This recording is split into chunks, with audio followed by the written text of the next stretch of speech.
can't play for you what I can't play for you Tom Petty too much, or Facebook will shut me down. So we won't do that. Won't do that. We've got a couple minutes before we step in here and go behind the headlines. I'm warning you now, I could get a little lippy about the city of Richmond.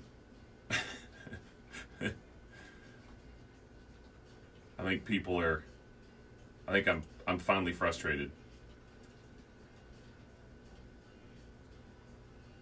Hola, Angelique. So I have my phone.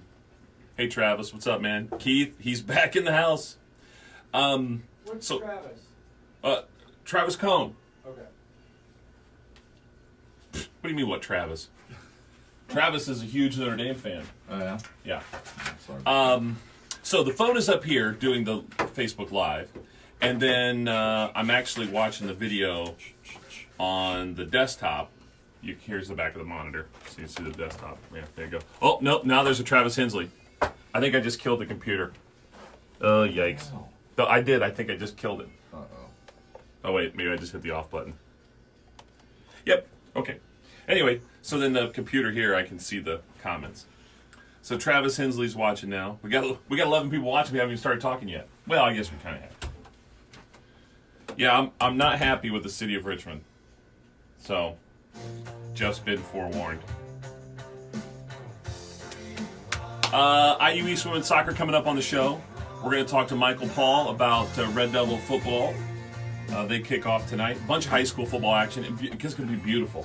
Yeah? Tonight's going to be a night to do it. Night to go out to a game tonight. Ow! All right. Here we go. Ba-da-ba-da.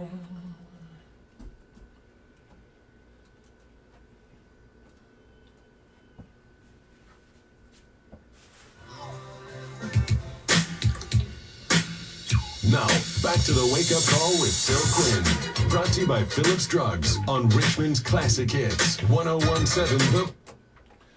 647 on your wake-up call. Thank you for being with us.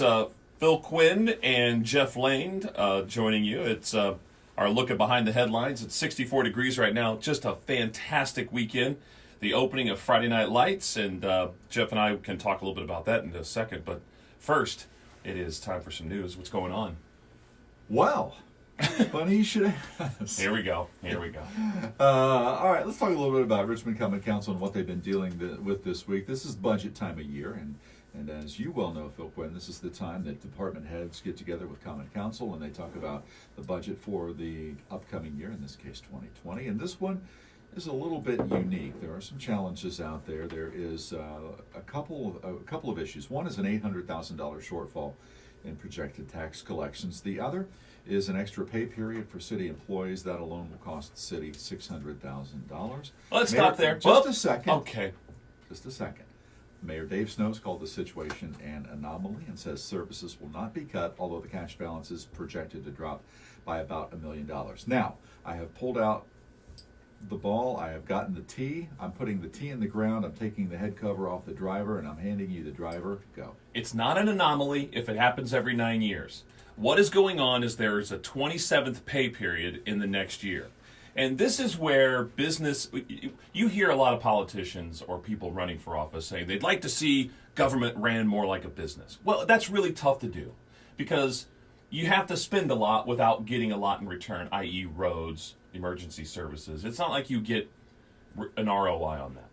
But this is something that is really easy to do. And what you do is you say, hi, starting January 1, you're going to get paid on the 10th and the 25th, i.e. what we have here at Radio Shangri-La.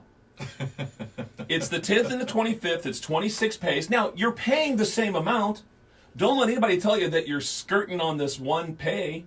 But because you're not actively budgeting for it, it pops up on you, and that's a $600,000 shift.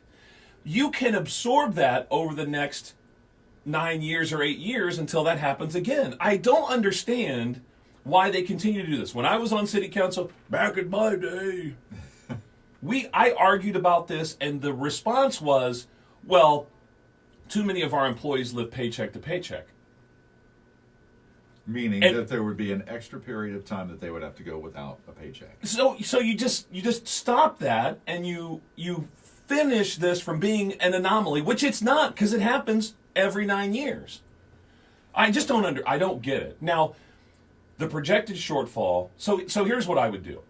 All right, this is where I get into trouble all the time, is because we have not had a very good argument going to the people that are the organizations in town.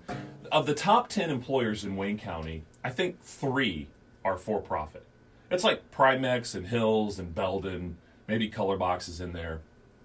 Top 20 especially. 60% of the top 20 businesses in Wayne County are either tax-based or tax-supported, i.e. Reed. If you have an $800 or $800,000 shortfall, you go to these people and you say, look, the property tax caps are screwing us again, and while I voted for it too, because I didn't want to see my taxes be raised any more than anybody else, we need your help. We need your help with infrastructure. We need your help with emergency services. We need your help with quality of life projects. Or maybe now's the time for city council to pass the damn food and beverage tax. Put it into the park bond or servicing the park bond and start doing some quality of life. Make some moves. All these clowns are running for office and they're not talking about anything. Just vote for me. Let's get with it. It's time to get on. It's time to move. And the first thing you can do, develop an ordinance right now that says we're going to go to a 2 pay period per month. You pick the dates, 15th and 30th, 1st and 15th. I don't care. But fix it. All right. That's a good take. I like that. All right. Sorry. There you go. Sorry. All right. You just want to do question of the day and get out of here? I'm not even sure where to go after that. All right. I'm trying to kind of transition. All right, hear about this. A pay raise coming to Franklin County employees. They're getting 3%. So that's the end of local politics. All right. Let's see. Still working on some details of this. A Richmond guy taken into custody early this morning. A traffic stop at Chester Boulevard and Simhodgen Parkway. Landed 24-year-old Darion Taylor in jail. Felony domestic violence and intimidation are among the charges. It was 3 years ago when he allegedly shot a woman with a BB gun in another domestic dispute. A couple highway notes. State Route 227 is now shut down in Randolph County, at least a part of it. It's between US 36 and Hill Road. And this isn't a day or two or even a week. This is expected to remain closed until at least mid-November. Have you heard what they're doing on I-70? All those improvements out there? I've seen some of the stuff Yeah, going up. they're like doing 10-mile stretches of road improvements, and the reason is before the winter weather strikes.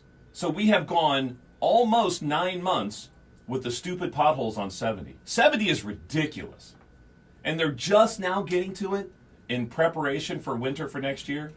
If you had automated trucks, now we're a logistics hub in this area, right? So we have a lot of warehousing and we ship a lot of stuff to other places. I get it. I get that's what we are. But you can't do automated trucks on I-70. They would roll over trying to... you hit one of those potholes, that's it. The computer thinks that you've gone off the Grand Canyon. I get you.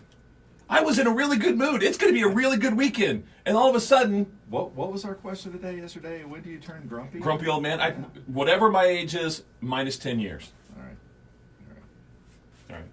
All right. Construction about to begin on River's Edge. The River's Edge project in Connersville. Really cool complex. Baseball, softball, soccer fields, amphitheater, playground, canoe launch. Do we need that here? I think that'd be cool. Do you think sports complex... You know, we've been talking about casino at the old Reed. Yes. Should that be a sports complex? It's kind of hilly. You could do like Valley's Edge. And Hey, but you're dependent on so many other factors, though. Yeah. I don't know, man. Yeah, let's go back to the casino. I don't know if I want to hang around. Casino. Casino. I like casino. That's all I got. All right. Are you an early bird or a night owl? Oh, I'm a huge early bird. Yeah, I am too. I love naps, though. If I can get a nap, I can go with the night owls. I can soar for a little while. Even then, I can't. Nope. All right. I'm going to be a basket case on Monday. I just want to prepare you now. I understand that. Megan's going to off Hanover. Yeah, I'm not. I'm looking forward to her getting on with her life. I'm excited for her. Very upset for a lonely old dad. Because my son doesn't like me very much. He's angry with me all the time. And it's because I do stuff like this. I talk about him on the radio. Did they He ever gets get all their phones frustrated. back, by the way? They did get their phones back. Yep. It was, I made sure they made honest, heartfelt apologies. And then as soon as I gave them their phone and their credit cards back, I didn't hear from them for a week. All right. Have a great weekend, everybody. Thanks, Jeff. See ya. Is a real estate agent with Oh, Lord have mercy. Good. All right, you city council people. Dave's watching. Dave who? Stricker. Hey, Dave. Dave, listen, we're sorry. We're sorry about having to go on that rant. And I'm sorry I may not be able to see you this weekend. Taking Megan to school, man. Peace. Thanks, everybody.